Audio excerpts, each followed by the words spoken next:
আসসালামু আলাইকুম নমস্কাৰ আকৌ লাইভত আহিছো আজি প্ৰশ্নটো হেতুৱে কি আজি যিখিনি মুছলমানৰ যিখিনি ওপৰৰ হাৰাকাস্তি বা যিখিনি হৈ আছে ইয়াৰ আৰত আসলতে দায়ী কোন কাৰ কাৰণে আজি আমাৰ সংখ্যালঘু ৰাইজে ইমানখিনি কষ্ট ভুগিবলগীয়া হৈছে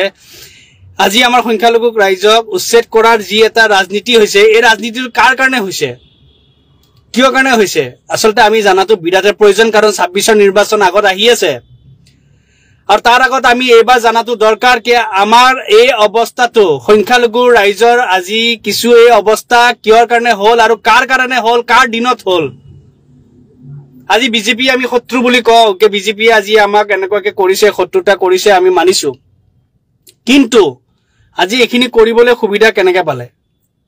যদি আমি এখিনি ভালকে চাও কে এখিনি কৰিবলৈ সুবিধা কেনেকৈ পালে কাৰ ভুলৰ কাৰণে পালে তেতিয়া নাম এটা আহে আৰু এটো নাম আহে কংগ্ৰেছৰ বহুতে ভাইব কংগ্ৰেছৰ বিৰোধিতা কৰিছো কৰিবই লাগিব কাৰণ আজি তাৰিখত কংগ্ৰেছে যিখিনি ভুল কৰি থৈ গল কংগ্ৰেছে মাটিৰ পট্টা প্ৰদান নকৰাৰ বাবে আজি আমাৰ মানুহৰ এই হাৰাকাস্তি হৈছে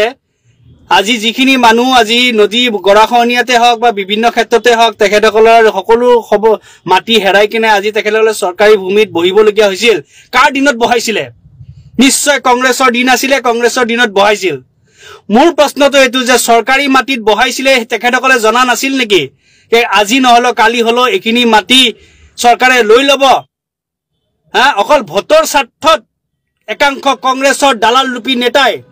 একাংশ কংগ্ৰেছৰ দালাল লুপি নেতাই অকল নিজৰ ভোটৰ স্বাৰ্থত আমাৰ মানুহখিনিক বহাব জানিলে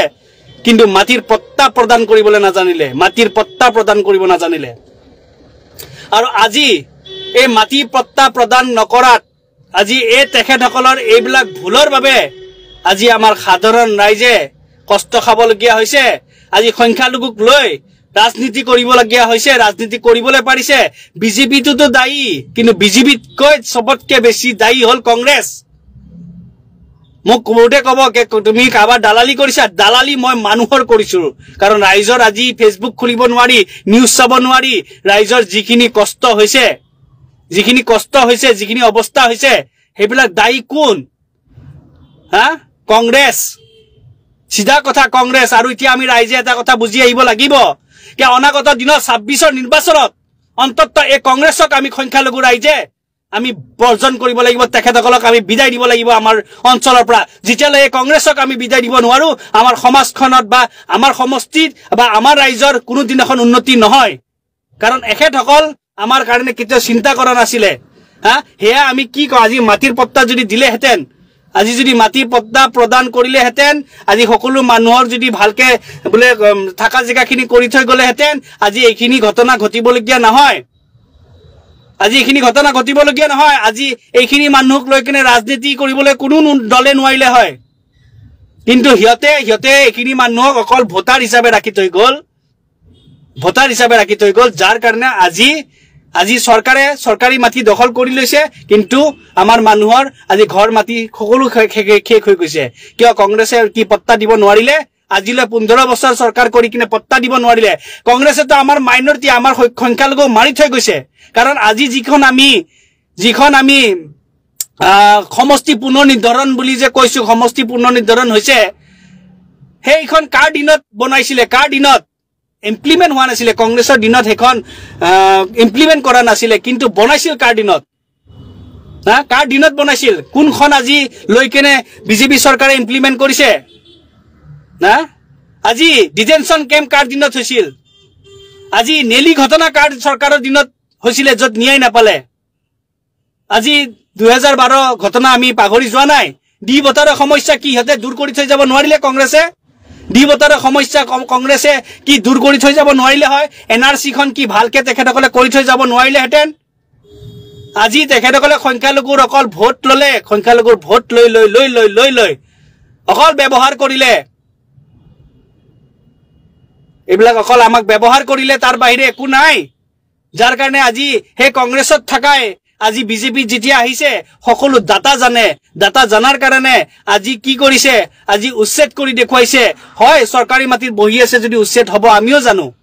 কিন্তু অমানৱীয় হিচাপে উচ্ছেদ হোৱাটোক আমি গ্ৰহণ কৰা নাই কিন্তু আজি অমানৱীয় হিচাপে উচ্ছেদ হৈছে যাক আমি সকলোৱে তীব্ৰ ভাষাৰে আমি গৰিহণা দিছো বা প্ৰতিবাদ কৰিছো কিন্তু এইখিনি মানুহে আজি এইখিনি কষ্ট পাবলগীয়া কাৰ কাৰণে হল আৰু সেইখিনি হল কংগ্ৰেছ সিধা সিধি কৈছো একাংশ কংগ্ৰেছৰ দালাল সেইকাৰণে এইবাৰ ৰাইজে অন্তত খাৰ পাওক আৰু খাৰ পাই কিনে অন্তত এইবাৰ নিজৰ জনপ্ৰতিনিধি এজন তৈয়াৰ কৰক যেন অন্তত এইবাৰ আমি দল চালে নহব আমাক এনেকুৱা জনপ্ৰতিনিধি লাগিব যোনে অনাগত দিনত সদনত আমাৰ কাৰণে মাত মাতিবলৈ সৎ সাহসেৰে আগবাঢ়ি আহে অন্তত দালাল ৰূপী কিছু নেতাক আমি বিদায় দিব লাগিব কাৰণ আজি আমাৰ বিপদৰ সময়ত দালাল ৰূপী নেতাৰ কোনো ভূমিকা আমি দেখা নাপালো কংগ্ৰেছৰ চৰকাৰটো এখন অসমত নাহে এতিয়া কিয় কাৰণটো কৈ দিও নেকি কাৰণটো ক'বলগীয়া গলে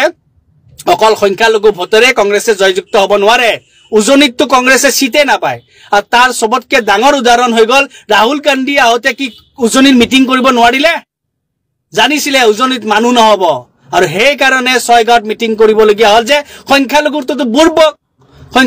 বুৰ্বক সিহঁতক মূৰ্খ বনাই আমি ভোট লৈ থাকিম আমি এটা মূৰ্খ বনাই ভোট লৈ থাকিম আৰু হেইটো কৰি থৈ গল আৰু হেতুৰ কাৰণে তাতে মিটিংখন দিছে উজনিত নাই পৰা আৰু উজনি যেতিয়ালৈ কংগ্ৰেছৰ লগত নাই তেতিয়ালৈ কংগ্ৰেছ চৰকাৰ ইয়াত নাহে ক্ষমতাই নাই আহিব কাৰণে কংগ্ৰেছে অকল আমাৰ সংখ্যালঘু ভোট গিটা কেনেকে লৈ কিনে নিজৰ এমএলএ গিটা ৰাখিব পাৰো হেতুৱে চিন্তা কৰি আছে সৰকাৰ কাৰণে চিন্তা কৰে না সেইকাৰণে আমি সংখ্যালঘু ৰাইজ অন্তত ইমানখিনি অত্যাচাৰী হোৱাৰ পিছত এতিয়া বুজিবলগীয়া সময় আহিছে যে আমি দলৰ কাৰণে চাই লাভ নাই যোনে আমাৰ কাৰণে সদনত বুকু ফিন্টাই মাত মাতিবলৈ পাৰে আমাৰ কাৰণে আইনী যুঁজৰে আমাৰ মানুহক ৰক্ষাবেক্ষণ দিব পাৰে আমি সেই জনপ্ৰতিনিধি আমি সদনত পঠাব লাগিব দলৰ লগত কথা নাই দল যিয়ে হওক জনপ্ৰতিনিধি শক্তিশালী হ'ব লাগিব জনপ্ৰতিনিধিয়ে মাত মাতিব পৰা হ'ব লাগিব জনপ্ৰতিনিধি দালাল হ'ব নালাগিব আৰু কংগ্ৰেছক প্ৰত্যুত্তৰ দিয়ক সকলোৱে কংগ্ৰেছক প্ৰত্যুত্তৰ এটোৱে দিয়ক যে হিয়তে কৰি যোৱা ভুলৰ বাবে আজি আমি ভুগিছো বিজেপিক আমি দুখাৰোপ কৰিছো কিন্তু বিজেপিতকৈ সাংঘাতিক দুখাৰোপ কৰিব লাগে বা বিজেপিতকৈ সাংঘাতিক যদি সংখ্যালঘুৰ শত্ৰু আৰু হেয়া হৈ গল কংগ্ৰেছ সিধা সিধি কৈছো কংগ্ৰেছ দুখৰে কৈছো কংগ্ৰেছ কাৰণ এই সকলে আজি আমাক মাৰি থৈ গৈছে এই সকলে আজি আমাৰ মানুহৰ অৱস্থা বেয়া কৰি থৈ গৈছে হিয়তে তেতিয়া মাটিৰ পত্তা নিদিলে হিয়তে একো নিদিলে হিয়তে অকল সংখ্যালঘু ৰাইজক ব্যৱহাৰ কৰিলে হিয়তে সেইকাৰণে আমাৰ মানুহে ৰাইজে এতিয়া খাৰ পাওক অলপমান আমাৰ মানুহ ৰাইজে খাৰ পাওক কংগ্ৰেছক বিদায় দিয়ক নিজৰ সমষ্টিৰ পৰা 26ৰ নিৰ্বাচনত অন্তত এইবাৰ আমি দল নহয় জনপ্ৰতিনিধি বিচাৰো যে কোনে সদনত যায় আমাৰ কাৰণে থিয় দিব পাৰিব মাত মাতিব পাৰিব বা আইনী যুঁজৰে আমাক ৰক্ষণাবেক্ষণ দিবলৈ পাৰিব তেনেকুৱা আগবঢ়াই দিয়ক দল চাই লাভ নাই দল চায়ে থাকিলে বাপ দাদা জন্মৰ পৰা কংগ্ৰেছ কৰিয়ে থাকিলে কংগ্ৰেছে কিডাল দিলে এইটো দিছে এই বেঙেনাটো দিছে আমাক সবকে এই বেঙেনা দিছে সেইকাৰণে ৰাইজে বুজি উঠক অনাগত দিনত আমাৰ সমষ্টিৰ পৰা এই কংগ্ৰেছক অলপমান শিক্ষা দিব লাগিব বিদায় দিব লাগিব আৰু জনপ্ৰতিনিধি মজবুত বনাওক চাব ইনশাআল্লাহ নিশ্চয় কিবা এটা আমাৰ খলনি হ'ব কথাখিনি যদি ভাবে যুক্তি সংগীত হয় তেতিয়াহলে আগবঢ়াই দিব আৰু আপোনালোকৰ মতামত জনাব যে আসল শত্ৰু আমাৰ কোন বিজেপি নে কংগ্ৰেছ জয় অসম।